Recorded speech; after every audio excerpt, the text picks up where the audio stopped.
Igreja Açores, o programa com a atualidade da Diocese de Angra, para ouvir ao domingo, ao meio-dia, na sua Antena 1 Açores.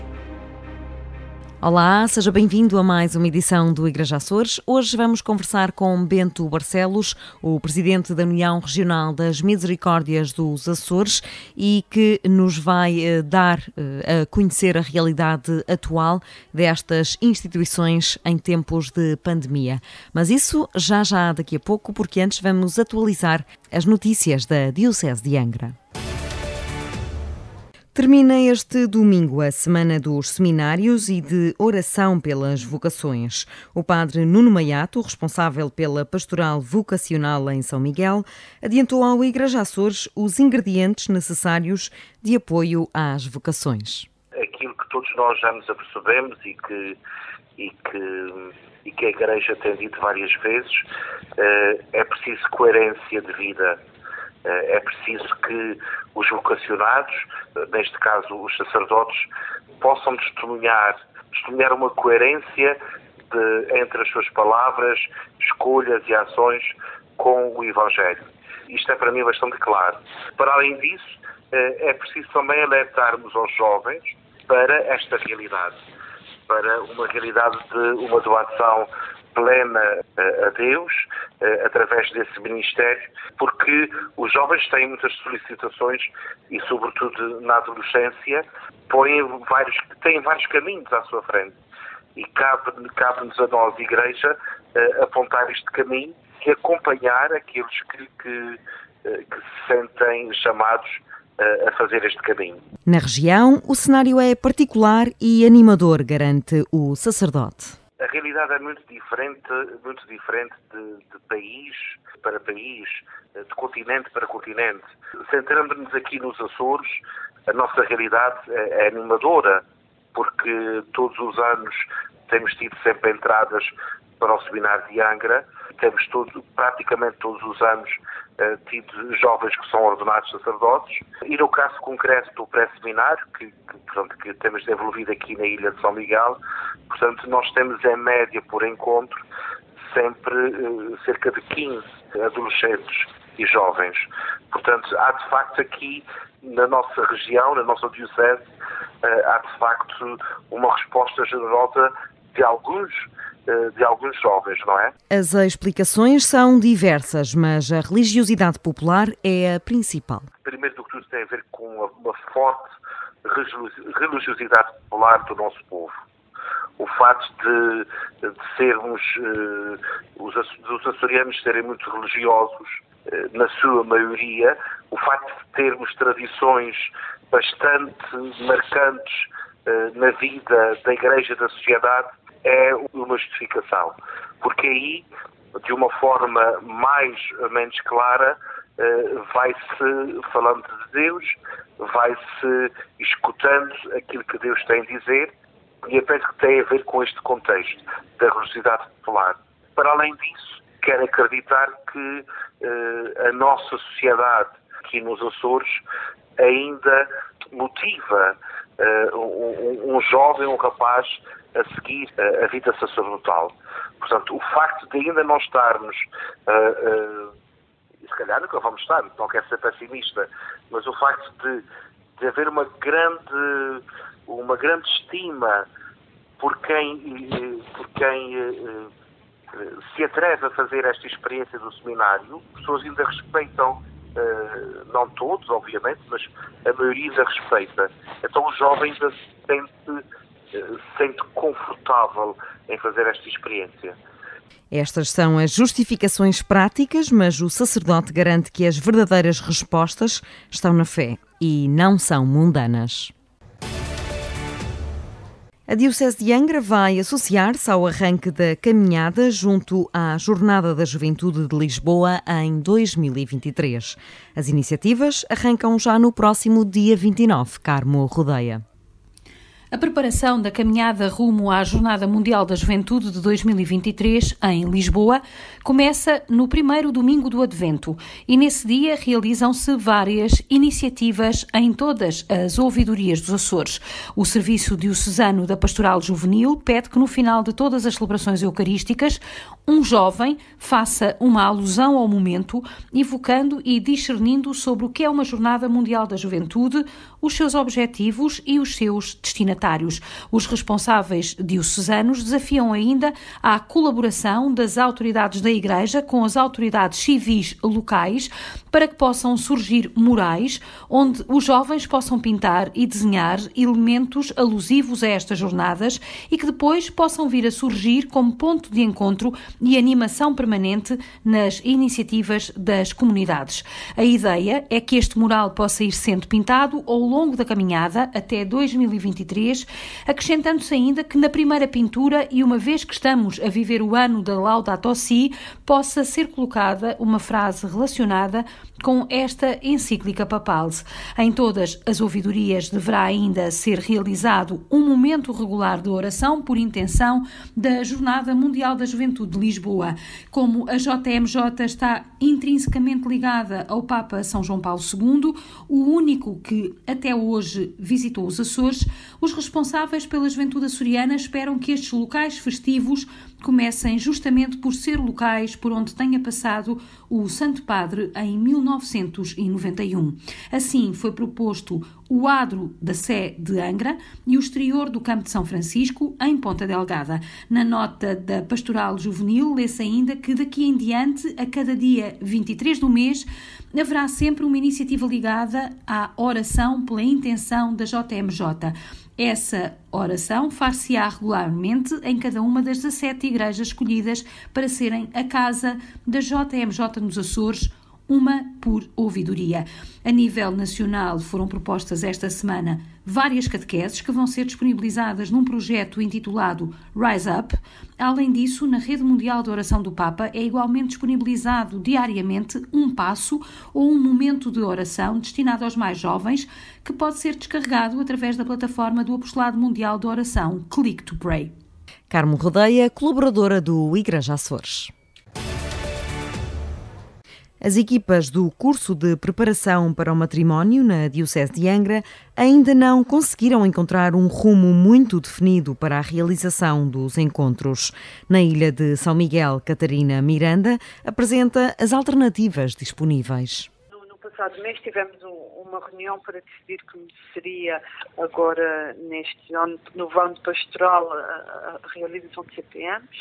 Tivemos em contacto com o CPM Nacional, porque no CPM Nacional já existem algumas alternativas, nomeadamente sessões de CPM por via digital. E então aqui o que fizemos foi ter essa solução, e até já tivemos um casal que fez o CCPM numa equipa nacional por via digital, e agora estamos a adaptar-nos para fazer localmente. As medidas que tivemos foi fazer grupos mais pequenos, mas também a verdade é que tem havido menos inscrições. Penso que as pessoas estão ainda a decidir o que é que sempre se vão realizar o nosso casamento, porque isso também tem adiados.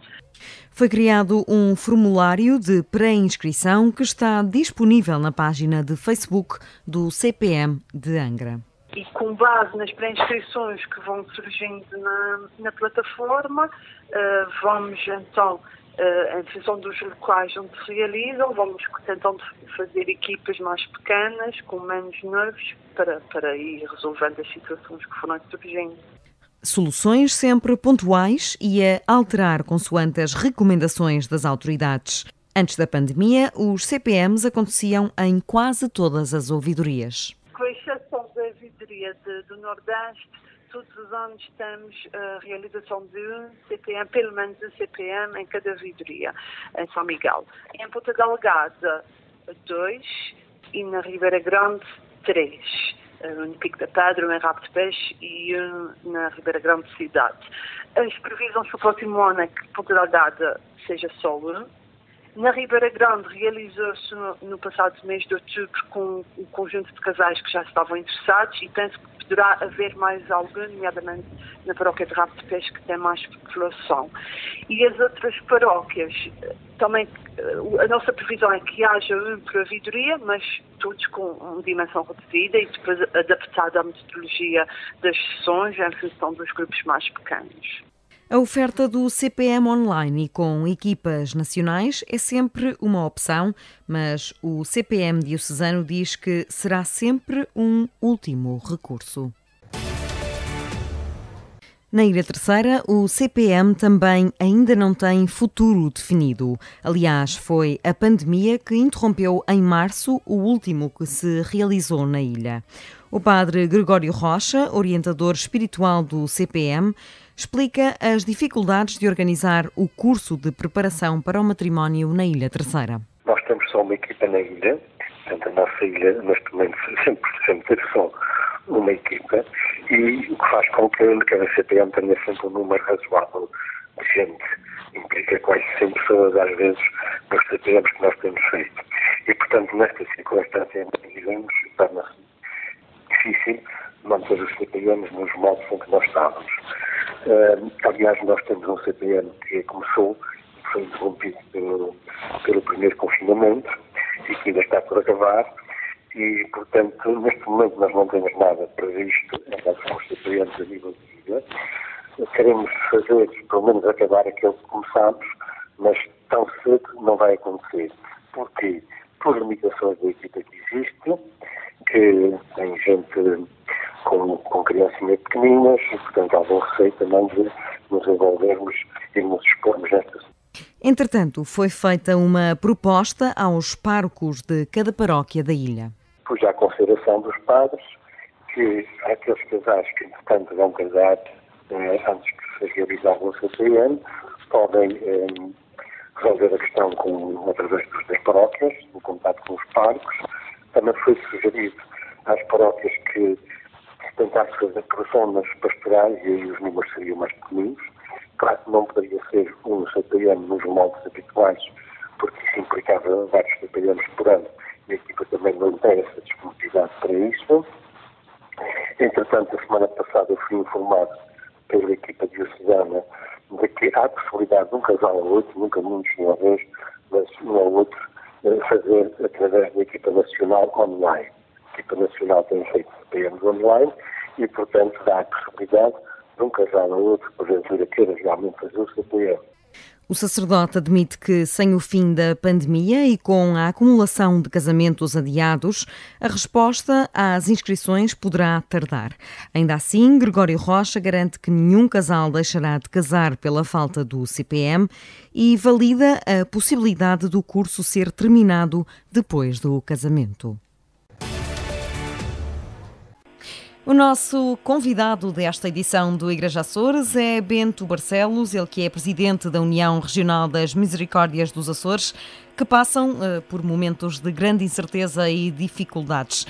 Obrigada por estar connosco, professor Bento. Como é que sobrevivem as misericórdias da região com tantas normas, com tantas instabilidades? Como é que elas se vão aguentando neste momento?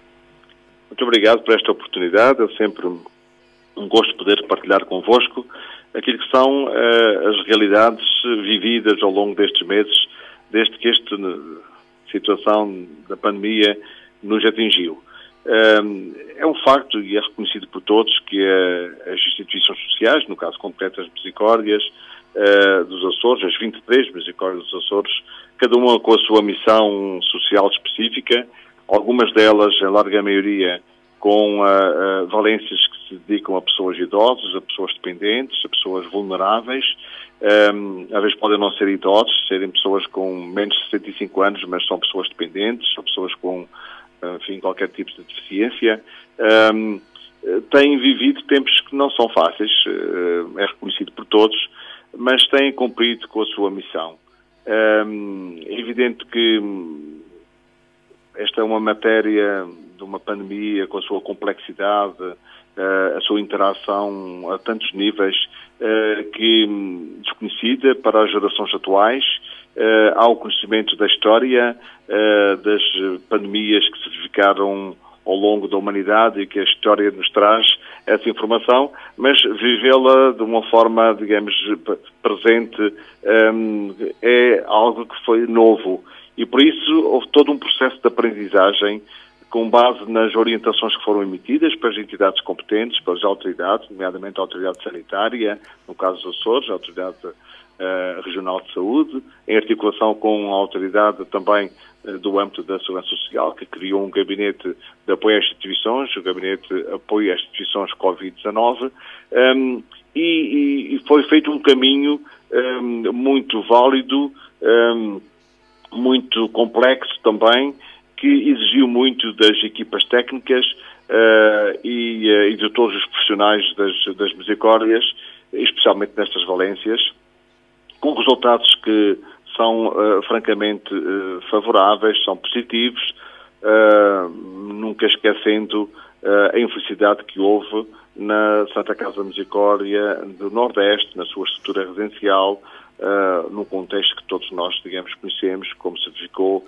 e que levou, infelizmente, à existência do número acrescido de óbitos, 13 óbitos. Agora estamos perante uma nova etapa que tem configuração, digamos, mais ou menos similar desde o início da pandemia em Portugal, nos Açores, mas com um incremento mais acrescido de casos positivos nos Açores, fruto da abertura que a região está a proporcionar a quem vem de fora, não obstante haver todo um sistema preventivo, cautelar, de controle de testes, etc.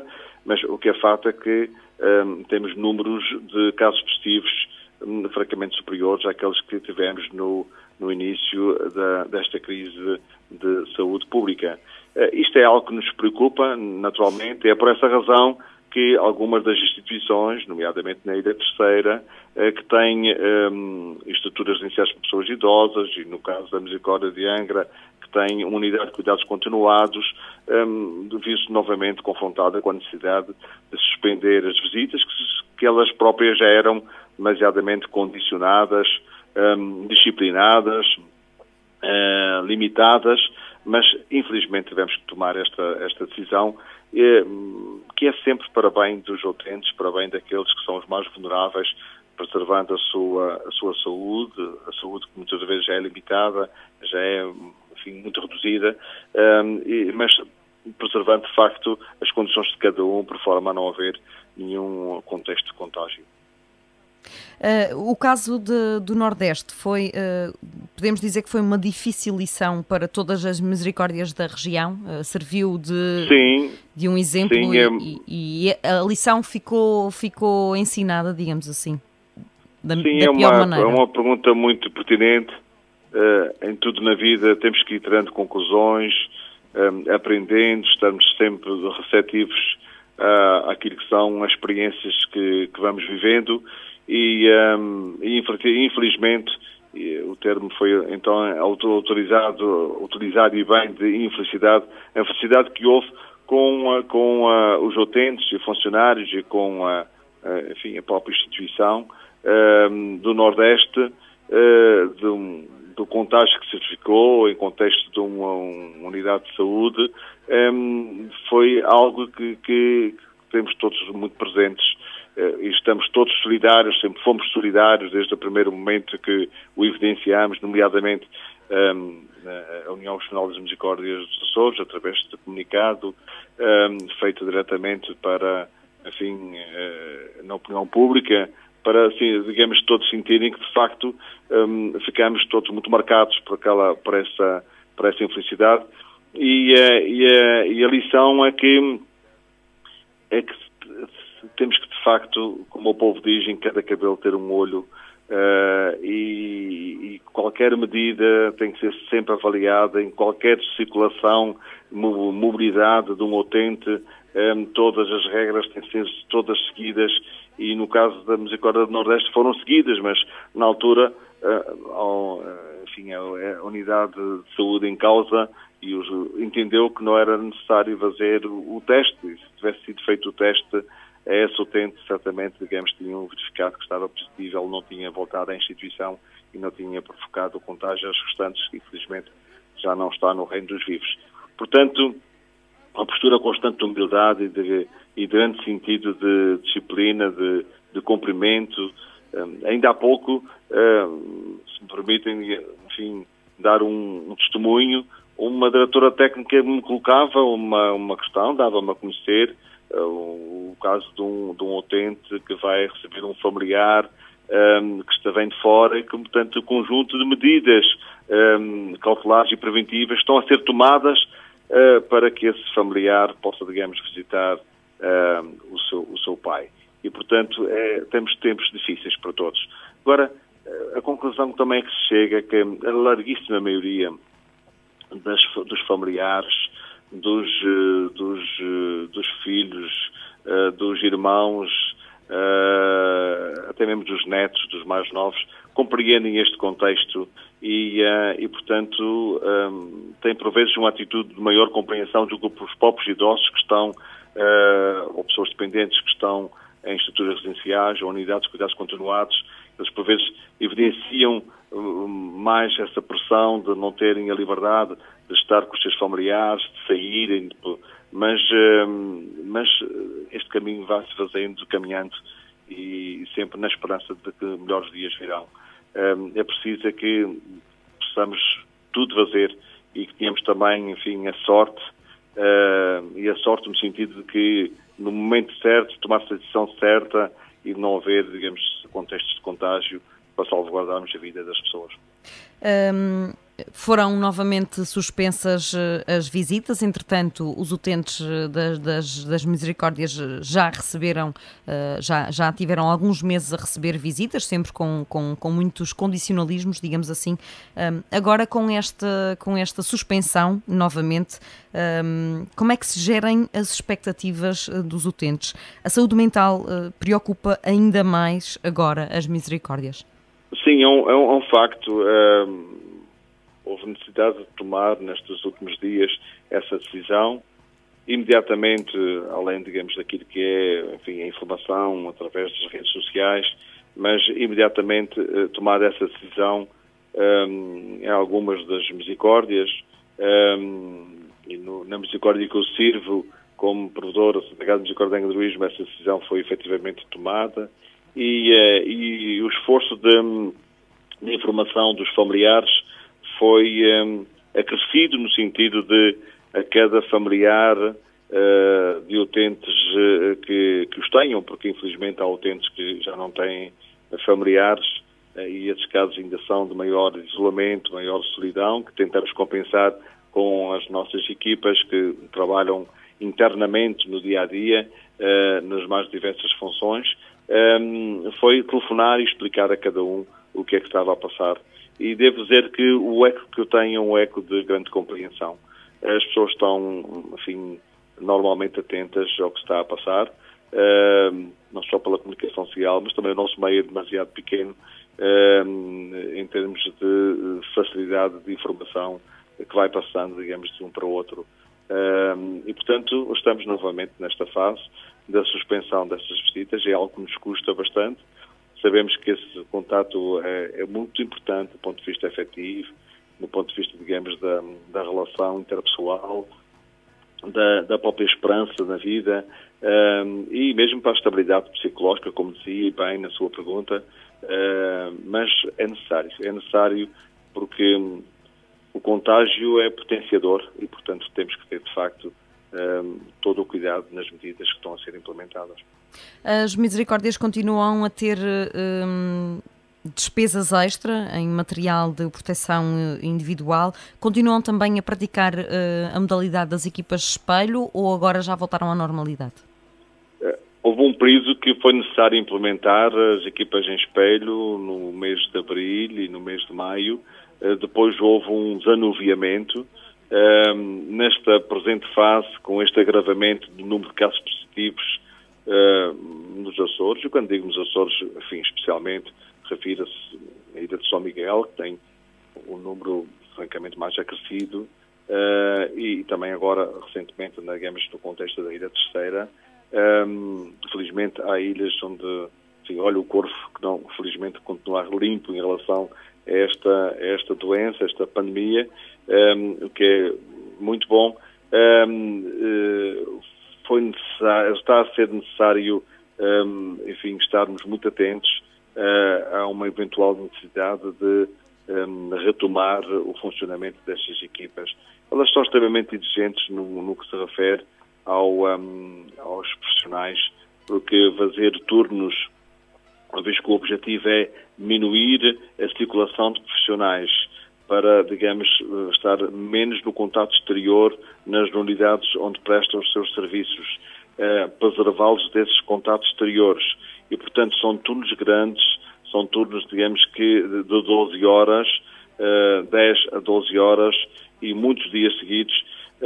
O esforço foi muito acrescido, foi mesmo, por vezes, quase sobre-humano, e, portanto, estamos a analisar certamente cada misericórdia através dos seus órgãos, os técnicos, as suas equipas técnicas, mas também com a decisão das suas mesas administrativas, dos mesários e dos provedores com responsabilidades mais diretas neste âmbito, analisar a necessidade, digamos, de poder implementar. Por enquanto, tanto quanto eu estou informado, posso ser que haja qualquer, digamos, alteração que se tenha verificado nas últimas horas, mas tanto quanto estou informado, não há neste momento nenhuma equipa em espelho que esteja, digamos, em funcionamento. Agora, a preparação existe, a experiência foi tida e foi uma experiência válida, com muito esforço, repito, para os profissionais e com muito esforço do ponto de vista financeiro, porque a componente de horas extraordinárias, estudos extraordinários, a rotatividade, digamos, de equipas de profissionais a serem feitas, envolvidos uma semana ou envolvidos 15 dias, traz de facto um impacto financeiro muito grande. Tem que reconhecer que o Governo Regional criou um mecanismo de majoração de financiamento para poder compensar o esforço financeiro que cada instituição, digamos, teve. Essa componente de financiamento que já foi paga a todas as instituições que apresentaram a sua candidatura. Em alguns casos não foi suficiente, mas também é justo que seja dito que o Governo Regional, no âmbito da Secretaria Regional da Solidariedade Social, manifestou abertura para haver uma segunda candidatura que possa, e que em alguns casos sei que tem informação concreta que algumas misericórdias já apresentaram, portanto há casos já de uma segunda candidatura que já foi enviada através da plataforma CIADES para a Secretaria Regional da Solidariedade Social, que certamente irá, digamos, apreciar de acordo com os seus critérios técnicos, e certamente que essas instituições vão ter um segundo apoio financeiro para poder compensar do esforço orçamental que tiveram de despender com o funcionamento dessas equipas em espelho. Mas também dizer-vos que, a par da componente financeira de recursos humanos, que é a maior, temos que reconhecer, o que é, digamos, mais oneroso num qualquer serviço é sempre a componente dos recursos humanos, é a massa salarial, sem dúvida nenhuma, mas, a par disso, as despesas com equipamentos de proteção individual, os ditos EPIs, são sempre acrescidas e principalmente agora que estamos numa fase em que o que está sendo mais exigente do ponto de vista financeiro é a aquisição de luvas. Eu dou apenas um exemplo. Antes, digamos, da pandemia, ou até a sua fase inicial em Portugal, e no caso mais conhecemos o caso dos Açores, uma caixa de 200 pares de luvas andava, digamos, de um custo global com IVA próximo dos 4 euros. Neste momento, essas caixas já não são 200 pares de luvas, mas são de 100 pares de luvas, ou seja, uma redução, digamos, para metade, e o seu custo é 3 vezes mais, ou seja, 12 euros. E, portanto, é brutal o encargo de alguns equipamentos de proteção individual, nomeadamente o caso das luvas. Tem que reconhecer também que, no que se refere às máscaras, sanitárias, elas tiveram uma redução e, portanto, enfim, já estão aproximando dos valores que inicialmente eram praticados. E até aproveito a oportunidade, se me permite, a lançar aqui um apelo às empresas. Eu sei que nos Açores não há empresas a fabricar luvas, mas há empresas, digamos, distribuidoras, há intermediários, há armazenistas, para fazerem, eles próprios também, um apelo às empresas fabricantes para terem uma atitude de maior parcimónia nos custos que estão a levar.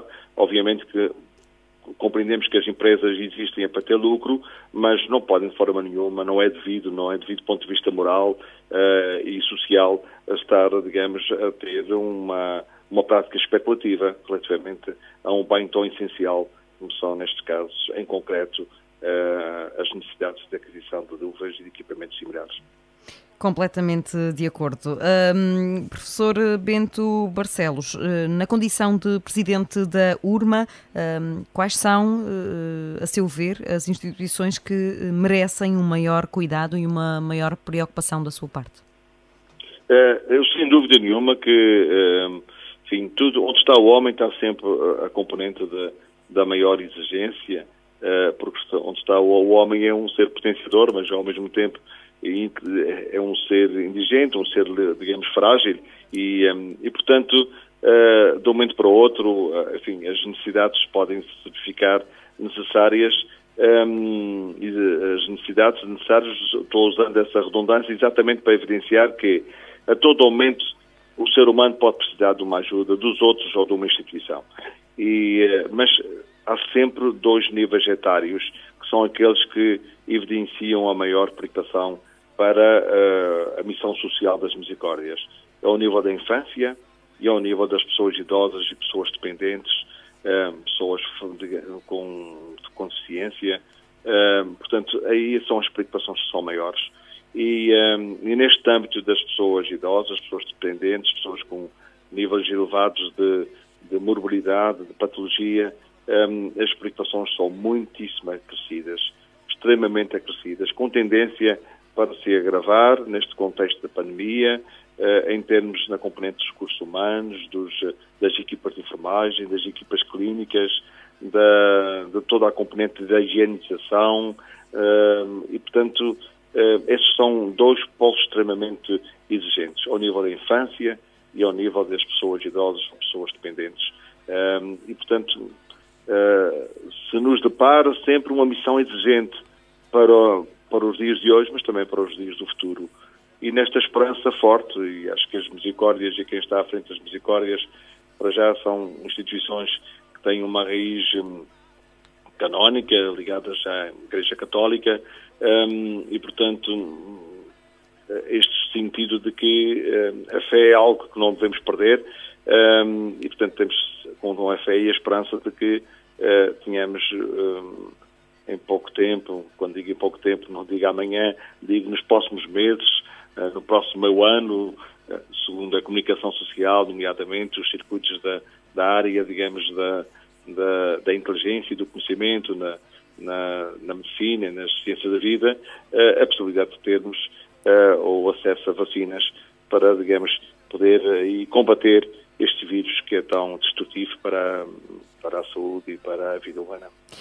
Bento Barcelos, claro que as misericórdias são o centro da nossa conversa, mas gostaria também de convidá-lo a comentar a atualidade sociopolítica da região, ressalvando aos nossos ouvintes que esta entrevista está a acontecer na sexta-feira ao final do dia, portanto, sexta à noite, porque quando ela for para o ar neste domingo poderá já estar um pouco desatualizada e, portanto, ia perguntar-lhe como é que comenta a realidade política da região.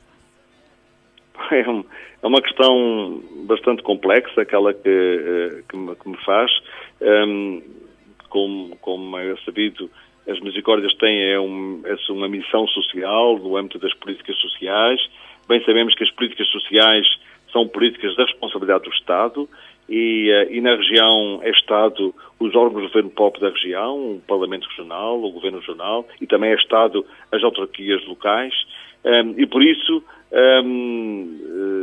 quem está à frente das próprias instituições, das misericórdias, os seus responsáveis mais diretos, estão naturalmente atentos a este evoluir da situação política na sequência de um processo eleitoral em que o povo foi consultado e se pronunciou nas eleições regionais do dia 25 de outubro passado. Para as instituições sociais e que integram em regime de cooperação com as autoridades públicas regionais o desenvolvimento das políticas sociais, que, repito, é uma responsabilidade do Estado, neste caso é uma responsabilidade dos órgãos do governo próprio da região, e também cada vez mais temos que envolver as autarquias. Lanço aqui um apelo, de facto, às autarquias, às câmaras municipais, que têm cada vez mais que cooperarem com as misericórdias na sua missão social de desenvolvimento humano das pessoas de cada concelho, e principalmente aqueles que são os mais necessitados, aqueles com maiores carências, enfim, materiais, mas também, enfim, educacionais e de saúde também. O que apelam, o que desejam, o que esperam, a sua expectativa é que haja estabilidade.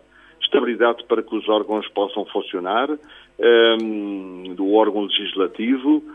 O órgão legislativo, ele próprio foi eleito, portanto vai ser instalado no dia 16, de acordo com a comunicação social, dia 16 próximo, mas depois o órgão executivo, que é o Governo Regional, que é extremamente importante. Eu creio que, pelo aquilo que vou acompanhando pela comunicação social, uma vez que não sou nenhum agente ativo do ponto de vista da atividade política e partidária, não, a minha missão é ser provedor e ser, neste caso, Presidente da União de Misericórdias. O que nós desejamos é que essa estabilidade seja conseguida neste diálogo que está a haver entre forças político-partidárias, em consonância depois com os esforços de cada um e em complementaridade para que haja uma solução de estabilidade governativa. Porque, a par dos grandes desafios que as políticas sociais exigem, e como políticas sociais estão fundamentalmente, intrinsecamente dirigidas à pessoa, aos cidadãos,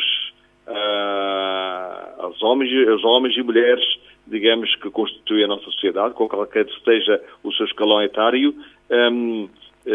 Portanto, é muito necessário, de facto, que tenhamos o suporte das entidades públicas, governativas, para que essas políticas sociais possam ser, de facto, concretizadas nesse sentido de cooperação entre aquilo que é público e as entidades sociais sem fins lucrativos, como são o caso das misericórdias. Que apelo é que faz, que mensagem gostaria de deixar aos colaboradores das misericórdias açorianas neste momento já de muito cansaço, mas cujo final deste sprint, esta meta ainda não está à vista? Sim, em primeiro lugar, além do apelo, se me permite, em primeiro lugar, uma palavra de gratidão. De gratidão pelo esforço que cada um teve que imprimir ao longo destes meses todos. Preciso nunca esquecer que cada profissional tem sempre a sua condição de ser membro de uma família, ser ele próprio, em primeiro lugar, pessoa, que também, digamos, se preocupa consigo próprio, e depois é membro de uma família.